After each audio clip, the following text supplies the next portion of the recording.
hello sa inyo mga katropa. So another day, another vlog na naman po tayo. At dito po tayo dumayo sa Lipa Talisay Bypass Road, ano. So andyan po yung mga sikat na kainan. So malapit lang po dyan. Dito lang po, ano, walking distance lang. Ayan, dito po tayo dumayo sa BJ's Lechon. So madalas itong lumalabas sa mga newsfeed ko, ano. So marami ako nakikita kumakain dito. So eto na, pinuntahan ko na po ito. Moment of truth na. Tara, samahan niyo po ako sa isang malakasang food trip. So hello sa inyo mga katropa. For today's video ay didayo ko nga po ang sikat na sikat at nagte-trending ngayon na BJ's Lechon dito po sa Barangay Talisay, Lipa City sa Batangas. Samahan niyo akong alamin kung bakit nga ba sila pinagkakaguluhan ngayon. Pero bago po tayo magsimula ay huwag niyo po sanang kalimutan mag-follow at mag-like sa aking page. So ito na nga mga katropa, simulan na po natin ang ating malakasang food trip. Tara, let's go! Kakain na! Woo! So hello sa inyo mga katropa. Guys, dito po tayo sa sikat na sikat ngayon at trending na BJ's Lechon dito po sa Barangay Talisay, Lipa City, dito po sa Batangas. Guys, malapit lang po ito sa yung Lipa Talisay Bypass Road ng mga kainan. Dito lang po, ano. At guys, kung mapapansin nyo po, dito sa likod ko, ayan, makikita nyo, napakaaliwalas dahil napakaraming puno. Malawak po yung parking at napakalinis po ng lugar. So dun pa lang, very good na po ito, ano. Pero guys, hindi yun ang pinunta ko dito, ano, kundi itong kanilang famous na lechon. Ayan. So shoutout nga pala sa mga katropa natin, kay Ronel ng SB at kay Boss Drew. So nakita ko sa kanila yung vlog nila dito sa BJ's Lechon, kaya naman na-curious ako. Sulit nga bang dayuhin ito rito, ano. So ito na guys, samahan nyo na ako sa isang masarapang food trip. So ito na guys, titikman na po natin yung kanilang famous na lechon. Ayan. So isang tabi yung aking in-order, ano. So ito na, subukan na po natin. Ayan, kakain na. So guys, ito pa yung kagandahan dito, ano. Yung kanilang sauce, unlimited. So yung lechon sauce nila, unlimited. Subukan natin yung with lechon sauce. Ayan guys. Good. Kumain natin.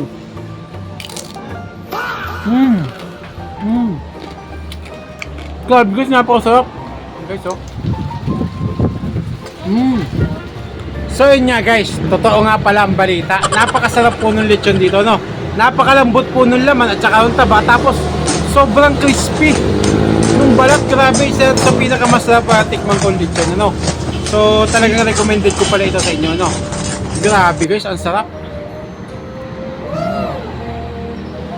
So yun guys, kanina nagpunta ako dun sa kanilang farm. Nakita ko po yung proseso ng pagluluto nila. Nakita ko din po yung mga pag-aalaga nila ng kanilang baboy. Nakita ko guys na malinis po at saka maayos po yung proseso.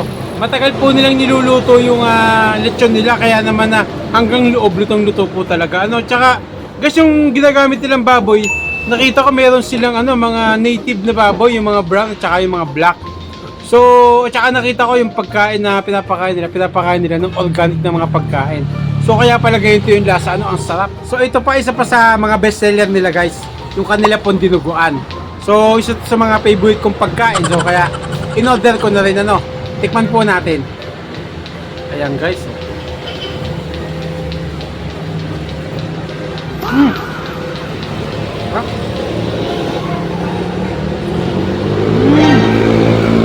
So guys, ang sarap nung dinugan nila, ano. Quality yung pagkakaluto at saka napakalambot po nung mga laman. Ayan, so meron po siyang mga lamang loob ng baboy. Ayan.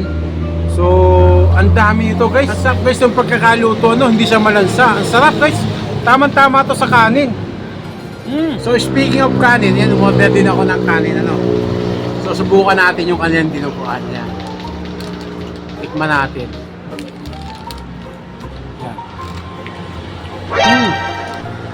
Grabe, panalo talaga guys. So wala munang diet yun, ano, mapapalaban talaga tayo. Ang sarap. So ito pa guys, balitang balita ko, masarap din po yung kanilang sisig. So lechon sisig po ito, no. So mula po dun sa kanilang inihahaing lechon, ginawa po nilang sisig. So subukan po natin. Ayan. Yan guys, tingnan nyo. Ang dami nito guys, isang tab to. So yun guys, meron siya yung mga laman, saka mga balat, ano.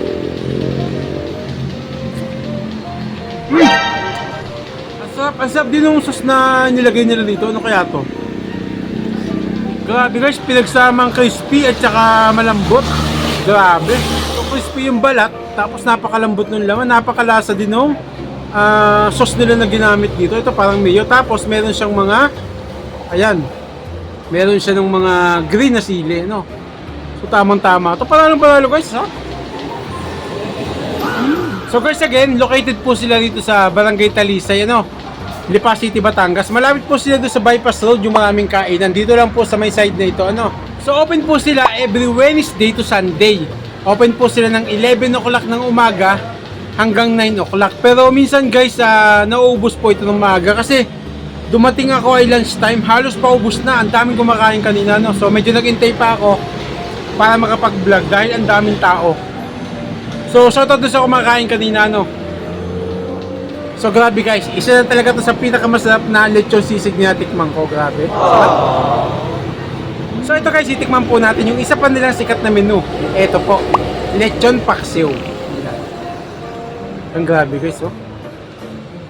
Grabe yung servings dito, ang lalaki. Tapos ito itong pinaka sabaw nung lechon paksiw. Tamang-tama sa kanin, no? Ayan, no? Panalo to guys, grabe.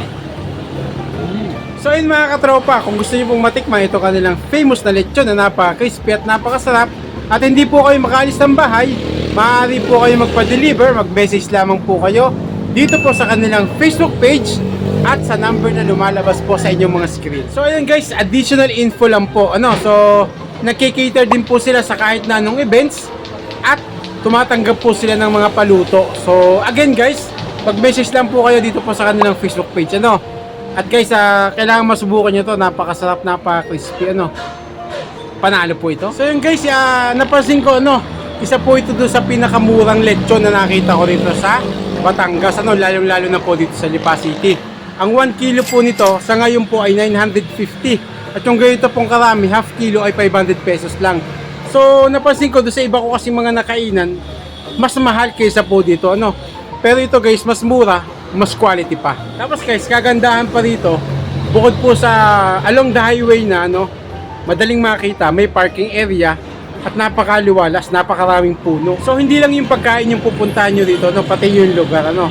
So kung gusto nyo mag-relax, mag-unwind, mag-chill, pwedeng-pwede po dito. So yun guys, kung medyo tight naman kayo sa budget at gusto nyo pa rin matikman yung kanilang lechon, meron po silang ganito, ano, 100 grams na lechon at saka isang rice for 150 pesos only. Ayan. Again guys, unlimited pa rin yung kanilang lechon sauce. Ayan guys, sumarap na.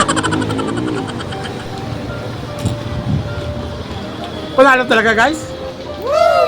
At ayun na nga mga katropa, sobrang panalo at pasado po sa akin ng mga pagkain sa BJ's Lechon House. Kaya naman ang rating ko dito, 9.5 out of 10. So hanggang dito na lang po muna ulit tayo mga katropa. See you again next vlog. Muli, ito po si Momo Gibara, ang paborito nyong food vlogger ng Batangas.